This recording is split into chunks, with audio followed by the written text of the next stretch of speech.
tough loss, obviously. That goes without saying. I thought Arizona State did a really nice job tonight against us. I thought they did a very nice job stopping our run game.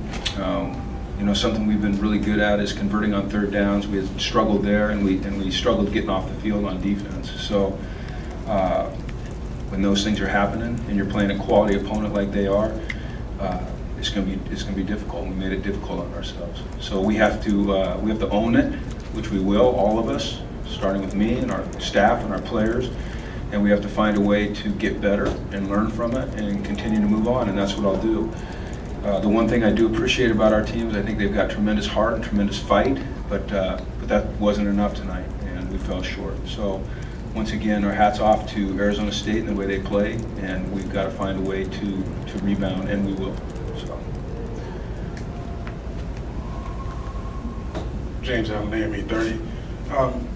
Can you talk about the defense tonight? Can it be that the fact that Miles Jack is not playing and you're losing, you have so many people that are missing on defense? Could that have contributed to tonight's loss? Well, our defense actually played well for most of the game. I think that as the game went on, we had some struggles. You don't like to blame injuries for performance, but the fact that you've lost 3 quality starters, some of the best players in the country, that's going to affect you. Miles' backup, Jayon Brown, didn't play tonight.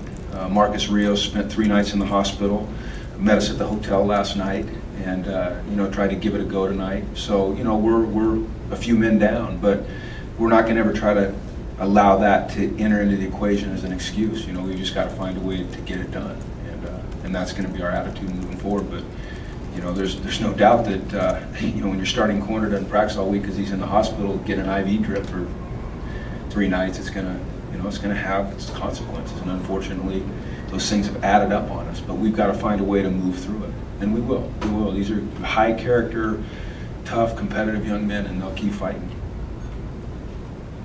Coach, can you talk about the final quarter execution and the costly mistake that you guys had?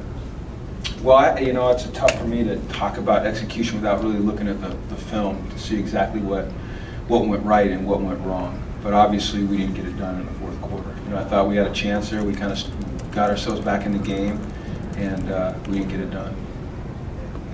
Jim, can you talk about the decision to hike it out of the back of the end zone? I assume that was intentional. Absolutely, yeah. You're trying to keep it a 1-possession game, and you would like to do that when you're down 5 rather than 6. But it was really our only option at the time. If you punt from the 5 and you give them field position, we haven't punted the ball exceptionally well this year. We've struggled in that area, and they kick a field goal. Now you're down 9, and it's a 2-possession game. So the decision there was really no decision. You try to keep it a 1-possession game and give your defense field position.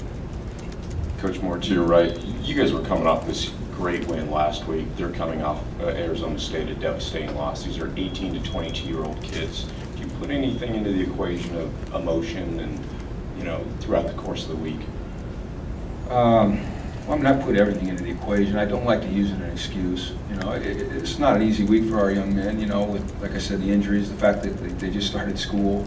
There's a lot of new things happening to them. I think if you go back and you look at our history, we've struggled this week for some reason. And I don't want that to be an excuse. We've got to figure it out, before next year this week. So, but there's a lot of things, there's a lot of things going on, and it doesn't get any easier for us. Now we've got 2 Thursday night games, which to me is unbelievable that we're calling these kids student athletes, and yet we're going to force them to miss 6 days of school so they can play 2 football games on Thursday nights in a row. I think it's a truly an injustice. Our kids are going to, after the Cal game, they're going to have midterms starting on Monday, and they're going to have gone to class 4 days out of 10. So it's going to be a real grind for us here these next 2 weeks. So we've got to bear down. We've got to manage our emotions. We've got to manage our time. We've got to do the right things. But yeah, it's not going to be easy. It's going to be real difficult.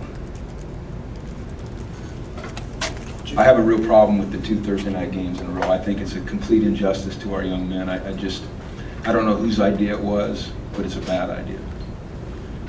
Jim, was that another night of learning for Josh as he evolves in his career?